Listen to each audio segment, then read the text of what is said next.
Good morning, students. This is Mr. PJ Titus. So, students, today our discussing topic would be the portrait of a lady.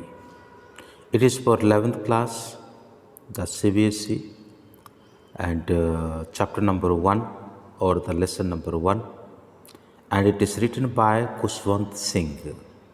Okay, it is written by Kushwant Singh.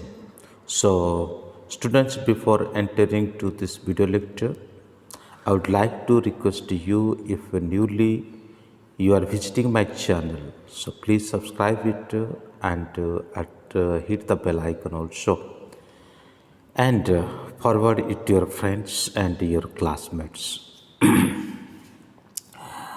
So, this video lecture will be in Hindi and English, binary language. If you want to see the separate English video and a separate Hindi video, just you can switch on the playlist of 11th class from my channel. Then you can see the extra English video and a Hindi video. Okay, so then let's begin. So, in this chapter, we see Kushwant Singh and about his grandmother. Okay, so from his childhood, how he was saved by his grandmother, and what is the character of his grandmother, and how he was, what a gentleness, what a kindness, everything he tells about his grandmother and his life experience. So then, let us read and translate that in Hindi. My grandmother, like everybody's grandmother, was an old woman. मेरी grandmother जो है वो दूसरों की तरह एक grandmother है, ठीक है, दूसरे महिलाओं की तरह है जो कि ओल्ड एज है, ठीक है. She had been old and wrinkled for 20 years that I had known her. तो लगभग 20 सालों से मैं उसको जानता हूँ, और जब से मैं देख रहा हूँ वो बुजुर्ग महिला, और जो रिंकल्ड, जो बुजुर्ग होने के बाद शरीर का जो मांस झूलने लगता है, इस तरह का अवस्था में मैं 20 साल से उसको देख रहा हूँ. People said that she had once been young and pretty and had even had a husband, but that was hard to believe. लोग तो कहते हैं कि वो कुछ कई साल पहले यंग थी और उसका एक हस्बैंड हुआ करता था, और बहुत सुंदर भी थी, लेकिन इन सभी बात तो विश्वास करना मेरे लिए बड़ा कठिन था. My grandmother's portrait hung above the my grandfather's portrait hung above the mantelpiece in the drawing room. Grandfather का जो पोर्ट्रेट है जो एक मेटल पीस का है, और उसको क्या किया है, ड्राइंग रूम में क्या किया गया है, उसको हैंगिंग किया गया है, यानी लटकाया गया है. कहने का मतलब है कोई फोटोग्राफ है ना, जिसको वहाँ पे लटकाया गया है. He wore a big turban. He wore a big turban and loose-fitting clothes. फिर उसके बाद जिसे पंजाबी लोग पहनते हैं, ठीक इसी प्रकार है, वो एक टर्बान पहन रखे हैं उनके सिर पे, और साथ ही साथ तो लूज और फिटिंग वाले जो क्लोथ्स है उसी को वो पहन रखे हैं. लूज फिटिंग क्लोथ है, ठीक है, यानी ढीला ढाला वाली जो सिख लोग जो पहनते हैं, है ना, और ऐसा क्लोथ को पहन रखे हैं. His long white beard covered the best part of his chest and he looked at least 100 years old. उसको देखने में लगता है कि वो करीब 100 साल की उम्र के हैं. उसकी जो दाढ़ी है वो बिल्कुल सफ़ेद है, और वो पूरा जाकर के जो छाती है वहाँ तक आकर के गिरती है. He did not look the sort of person who would have a wife or children. वो ऐसा नहीं दिखते हैं कि भाई उनका कोई वाइफ भी है, उनका कोई बच्चे भी है। He looked as if he could only have lots and lot of grandchildren। वो ऐसा दिख रहे हैं जैसे मान लो उनके पास उनके बीवी बच्चे नहीं है, बल्कि उनके पास केवल नाती पोते ही भरे पड़े हैं। As for my grandmother, being young and pretty, the thought was almost revolting। हाँ, मेरी ग्रैंड मदर जो है किसी समय पर वो यंग थी और किसी समय पर वो सुंदर थी। ये जो विचार मेरे अंदर बार बार रिवोल्टिंग करता है। She often told us the games used to play as a child. वो बचपन के समय पर किस प्रकार के गेम खेलती थी वो स्टोरी हमें कहा करती थी। That seemed quite absurd and undignified on her part, and we treated it like a fables of the prophet she used to tell us। यानी जब वो अपने बचपन की कथा सुनाती थी तो हमें बचपन की कहानी सुनाती थी तो हमें लग रहा था ये कोई फीबल्स है, यानी कोई कथा है, ठीक है ना, जो कि किसी प्रॉफिट के द्वारा सुना जाता है, किसी भविष्यवक्ता के द्वारा सुना जाता है, यानी किसी धर्म नेता के द्वारा जो फीबल्स वगैरह सुनाया जाता है, कुछ धार्मिक पौराणिक कथा सुनाया जाता है। और मुझे तो ऐसा लग रहा था। She had always been short and fat, slightly bent। Her face was a crisscross of wrinkles running from everywhere to everywhere।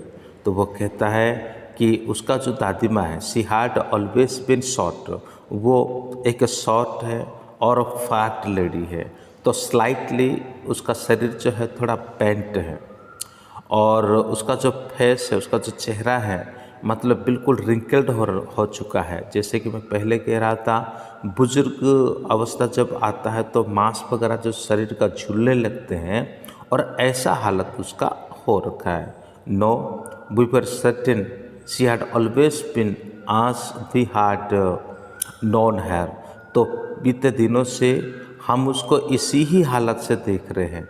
यानी नैरेटर यहाँ पे 20 साल का एक्सपीरियंस को बताते हैं। 20 सालों में वो जो देखते हैं कि उनको इसी दशा में ही देखते हैं।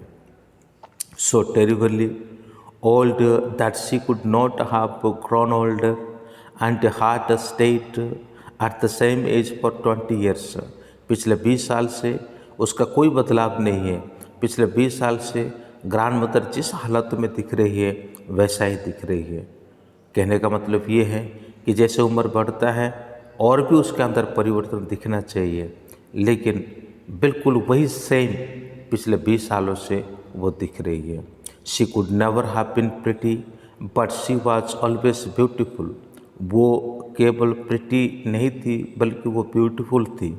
She hobbled about the house in the spotless white with one hand resting on her waist to balance her stoop and the other telling the bits of her rosary। तो कमर को एक हाथ में सहारा दे करके घर के सारे काम को वो करती थी। मतलब घर को साफ सुथरा करना, घर के अदर जो वर्क है वो सभी काम को वो क्या करती थी। Her silver locks were scattered untidily over her pale, puckered face, and her lips constantly moved in inaudible prayer। तो घर के सारा काम करती थी, घर के काम करने के साथ साथ भी वो प्रार्थना हमेशा अपने लिप्स में वो दोहराया करती थी। Yes she was beautiful. हाँ, वो रियलिटी में सुंदर थी। She was like the winter landscape in the mountains an expanse of pure white serenity breathing peace and contentment. वो अपने ग्रैंड मदर को ऐसे तुलना करते हैं कि जैसे कि एक विंटर लैंडस्केप जो माउंटेन में होता है और उसी के तहत जो सुंदरता उस माउंटेन में दिखाई देता है ना। और उसी तरह उसका ग्रैंड मदर है, ऐसे वो बताते हैं। My grand mother and I were good friends. My parents left me with her when they went to live in the city and we were constantly together। वो कहता है कि मेरे ग्रैंड मदर और मैं बहुत ही अच्छे मित्र थे। मेरे माता पिता जो है उन्होंने मुझे ग्रैंड मदर के साथ छोड़ करके वो सिटी चले गए अपने काम कार्य को संभालने के लिए, अपने काम काज की तलाश में। She used to wake me up in the morning and get me ready for school। वो मुझे सुबह सुबह उठाया करती थी और साथ साथ मुझे स्कूल जाने के लिए तैयार भी किया करती थी। She said her morning prayer in a monotonous sing song while she bathed and dressed me in the hope that I would listen and get to know it by heart। I listened because I loved her voice but never bothered to learn it। तो grand mother जो है जब सुबह सुबह मुझे नहला देती थी, जब सुबह सुबह मुझे तैयार करती थी, उस समय प्रार्थना से संबंधित भजन जो है उसी को वो गाया करती थी ताकि मैं सीख सकूं, ताकि मैं उसको बाय हार्ट कर सकूं, मैं उसको रेसिट कर सकूं। लेकिन मैं बाय हार्ट करने के बजाय उनका सुर बहुत सुंदर है ना, उनकी आवाज़ जो है बहुत ही सुंदर है, इसलिए मैं सुना करता था, बल्कि याद करने के मकसद से कभी मैं नहीं सुन पाता था। लेकिन ग्रैंड मदर का इंटेंशन ये था कि भाई ये अगर सिंगिंग करे, सिंगिंग सुनेगा तो डेफिनेटली वो क्या कर सकता है कि उस सिंगिंग को वो याद कर सकता है। Then she would fetch my wooden slate which she had already washed and plastered with yellow chalk, a tiny earthen ink pot and a red pen, tie them all in bundle and hand it to me। फिर उसके बाद chalk piece है और earthen ink pot है, कुछ pen है, red pen है और साथ ही साथ पेंसिल है। ये सभी चीज़ों को क्या वो बंडल बांधती थी और स्लेट के साथ मुझे दे दिया करती थी। After a breakfast of a thick slate stale chapati with a little butter and sugar prepared on it, we went to school। She carried several stale chapatis with her for the village dog। वो जैसे school में मुझे छोड़ने आती थी तो बचे हुए जो रोटी है उसको वो पैक करती थी और उसके साथ मुझे छोड़ने आती थी ताकि वो जो बचे हुए ब्रेड से है और चपाती है उसको विलेज डॉग को वो बांट सके। My grandmother always went to school with me because the school was attached to the temple. मेरी ग्रैंड मदर जो है हमेशा स्कूल में मुझे छोड़ने आती थी क्योंकि वो स्कूल जो है एक मंदिर के साथ जुड़ा हुआ था। The priest taught us the alphabet and morning prayer. वहाँ का जो पुरोहित थे, पुजारी थे, वो हमें अल्फ़ाबेट तथा मॉर्निंग प्रेयर को सिखाया करते थे। While the children sat in the rows on either side of the veranda singing the alphabet or the prayer in a chorus, my grandmother sat inside reading the scriptures।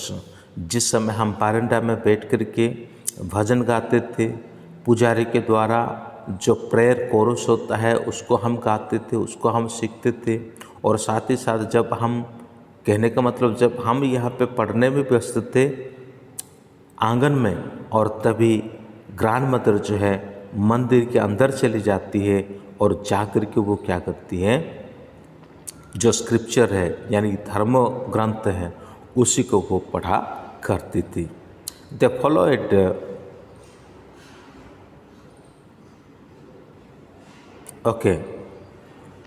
When we had both finished, we would walk back together. This time the village dogs would meet us at the temple door. फिर उसके बाद वो कहते हैं कि जैसे उनका पढ़ाई पूरी हो जाता था और ग्रैंड मदर का पूजा पाठ पूरा हो जाता था तो वो दोनों वापस आते थे। जैसे वो दोनों वापस आते थे तभी this time the village dogs would meet us at the temple door. फिर जो टेम्पल का जो दरवाज़ा है, मंदिर का जो दरवाज़ा है, ऐसे समय पर गांव के जो आवारा कुत्ते हैं वो आके हमें मिल जाते थे। फिर उसके बाद फिर क्या होता था, they followed us to our home growling and fighting with each other for the chapatis were throw to them. वो इसी प्रकार हमारा पीछे पीछे ग्रोलिंग करते हुए, फाइटिंग करते हुए वो हमारे पीछे पीछे आ रहे थे और हम उनको एक एक करके चपाती उनकी ओर हम फेंक दिया करते थे। When my parents were comfortably settled in the city, they sent for us. That was a turning point in our friendship. Although we shared the same room, my grandmother no longer come to school with me. I used to go to an English school in a motor bus. There were no dogs in the street and she took to feeding sparrow in the country yard of our city house. As the years rolled by, we saw less of each other for some time. She continued to wake me and get me ready for school. When I come back, she would ask me what the teacher had taught me. तो अब incident बदल जाता है। गांव से अब ये लोग शहर की तरफ आते हैं। जैसे शहर में और माता पिता जो है उनके कार्य पूरा हो जाता है, सेटल हो जाते हैं, फिर उसको शहर की तरफ बुलाया जाता है और इस दशा में अब वो सोचता है कि उनका जो फ्रेंडशिप है वो एक टर्निंग पॉइंट की कंडीशन में आता है। तो यद्यपि उनको एक कमरे में रख दिया गया, लेकिन अब ग्रैंड मदर को, अब ग्रैंडसन को स्कूल तक छोड़ने का कोई ज़रूरत नहीं है। अब पुष्पवंत सिंह जो है इंग्लिश स्कूल में जाते हैं और पैदल नहीं जाते बल्कि मोटर बस के ज़रिए जाते हैं। फिर अभी कोई स्ट्रीट डॉग नहीं होते और अभी यहाँ पर तो बस कोर्टयार्ड में कुछ स्पैरोस होते हैं, है ना। सिटी हाउस के कोर्टयार्ड में स्पैरोस होते हैं जिसको चिड़िया कहते हैं। और ये सभी चिड़ियाओं को दाना चुगाना, दाना खिलाना, यही अभी ग्रैंड मदर का काम हो गया। तो बच्चों, हमने अभी गांव का माहौल को पूरा डिस्कशन कर लिया और अभी सिटी का माहौल को थोड़ा बहुत डिस्कस किया है। आगे के वीडियो में इसके बचे हुए पार्ट जो है उसको पूरा कर लेंगे। Thank you. may God bless you।